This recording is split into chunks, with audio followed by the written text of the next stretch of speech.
Olá, alunos! Aqui é o professor Gelson Ribeiro e a nossa aula de hoje vai ser sobre origem e evolução da vida. Vamos falar também sobre Charles Darwin e sua incrível viagem às Ilhas Galápagos. Aproveitem a aula e um grande abraço.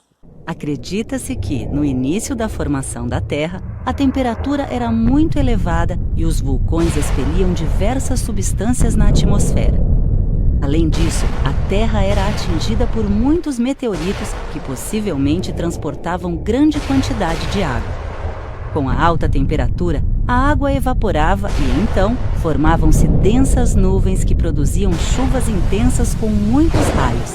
Mas, como a superfície do planeta era muito quente, a água evaporava imediatamente.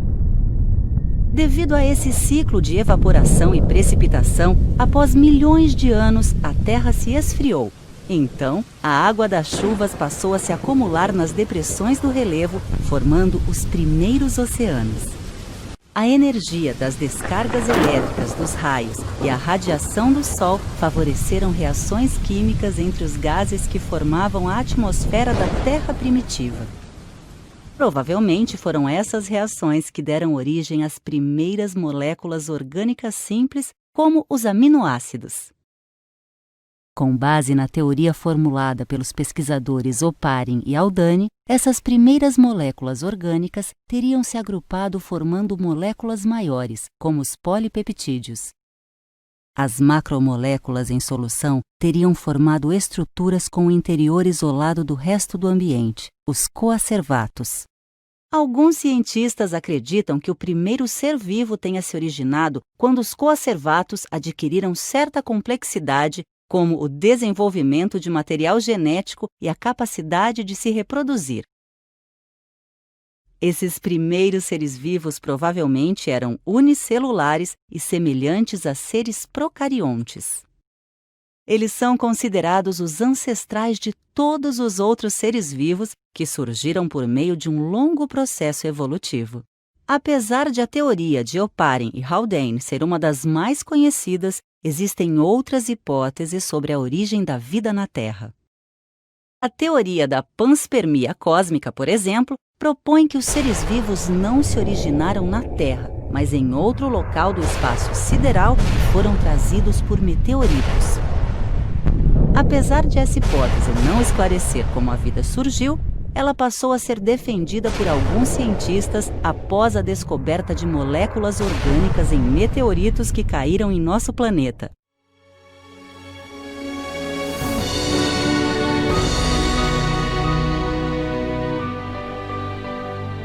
(1835) Ilhas Galápagos.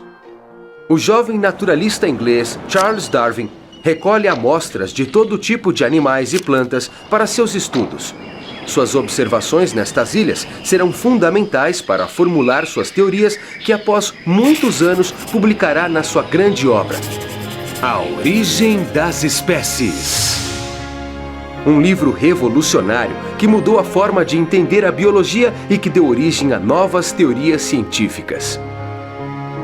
Neste livro, Darwin estabeleceu o princípio científico de que cada espécie nem sempre foi como a conhecemos atualmente, mas que se transformou e modificou ao longo do tempo.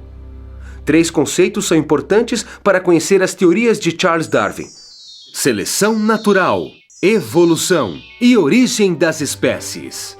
Nos animais e nas plantas podem aparecer de forma casual mutações ou modificações das suas características, como, por exemplo, a traça que nasce com uma variação de cor com referência aos pais. Suponhamos que esta mutação ou nova característica melhore a capacidade de sobrevivência de um animal no seu ambiente. Os animais com essa característica favorável, que se adapta melhor ao lugar onde vive, têm mais possibilidades de se alimentar e ter mais filhos que os outros de sua mesma espécie que não possuem essa característica. Como os filhos herdam os traços dos pais, os filhos de pais com traços favoráveis terão normalmente esses mesmos traços. Assim, geração pós geração, um traço que no começo tem pouquíssimos indivíduos vai ficando cada vez mais frequente até chegar a ser normal dentro da espécie. Este processo conhecemos como seleção natural. Com o passar do tempo, vão se acumulando as mutações favoráveis e as espécies vão mudando, adaptando-se continuamente no ambiente que não para de mudar. É assim que se produz a evolução das espécies. Dois grupos de animais de uma mesma espécie, se evoluírem em lugares diferentes, com ambientes diversos, podem chegar a constituir espécies diferentes. Desta forma, um processo tão simples como a seleção natural nos ajuda a entender a origem das espécies.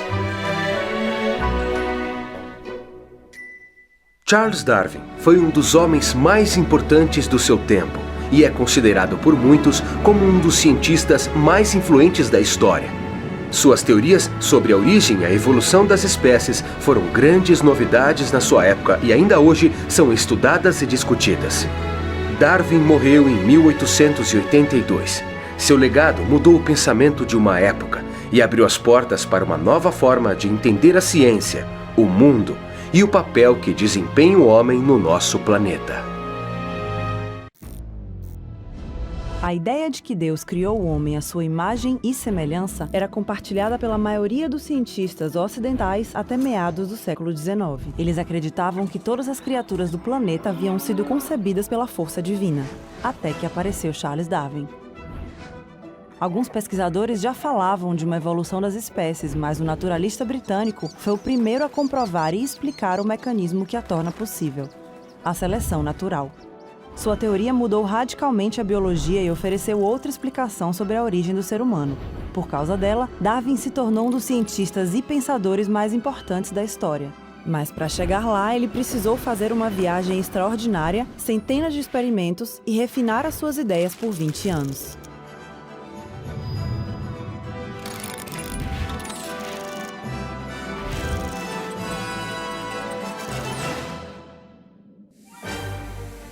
Em 1831, Darwin tinha 22 anos e estudava na Universidade de Cambridge, quando foi convidado como naturalista a uma grande expedição. A bordo do HMS Beagle, ele passou quase 5 anos percorrendo vários continentes, a começar pela América do Sul. De lá, ele voltou com dezenas de exemplares vivos, ilustrações e fósseis. Os fósseis deram a ele uma das primeiras pistas sobre a evolução. Por exemplo, ao ver os restos de um milodonte, um animal gigante parecido com a preguiça, ele deduziu que a semelhança não podia ser coincidência. Deveria haver um parentesco com a espécie atual. Quando passou pelas Ilhas Galápagos, Darwin observou espécies como as tartarugas gigantes que viviam em ilhas próximas, mas tinham características físicas únicas em cada ilha. Nas zonas úmidas, onde a vegetação era abundante, as tartarugas tinham um pescoço curto e uma carapaça em forma de cúpula. Já nas ilhas com ambiente árido, elas tinham uma carapaça irregular como uma sela e o pescoço mais longo. Mas como explicar essa diferença? Quando voltou de viagem, Darwin passou algum tempo analisando como, cruzando exemplares de uma espécie, criadores de animais e agricultores produziam novas variedades. A chave para conseguir variedades melhores de plantas e animais era a seleção artificial feita pelo homem. Darwin percebeu que o mundo natural provavelmente fazia o mesmo tipo de seleção, mas não sabia como, até que leu o trabalho de Thomas Robert Malthus, um economista britânico do século XVIII. Em um ensaio sobre demografia, Malthus disse que com o crescimento da Europa, a população aumentaria muito mais do que os alimentos disponíveis. Isso provocaria uma luta pela sobrevivência. Essa ideia ajudou Darwin a explicar o esquema evolutivo. Na natureza, há uma luta pela sobrevivência, mas o que sobrevive não é necessariamente o mais forte, e sim o que melhor se adapta às condições do ambiente em que vive. Se um ser vivo tem uma característica que lhe ajuda a sobreviver, ele vai se reproduzir com mais sucesso. O que não se adaptar, morre sem deixar descendentes. As criaturas com mais sucesso na reprodução passam esses traços adiante, e assim sucessivamente, até que as variações deem origem a uma nova espécie. Por isso, as diferenças entre as tartarugas que Darwin viu nas Galápagos eram produto da evolução. No ambiente árido, as de pescoço longo alcançavam os arbustos para se alimentarem, enquanto as que viviam em local úmido podiam comer grama e se proteger dos predadores, graças ao pescoço curto e à carapaça arredondada. Para Darwin, essas mudanças aconteciam de forma lenta e gradual. As espécies, incluindo o homem, não nasceram de forma independente. Elas evoluíram de um ancestral comum. Segundo ele, foi a partir daí que a vida no planeta começou a se diversificar. 20 anos depois de sua viagem no Beagle, Darwin tinha escrito milhares de páginas, mas não havia publicado nenhuma.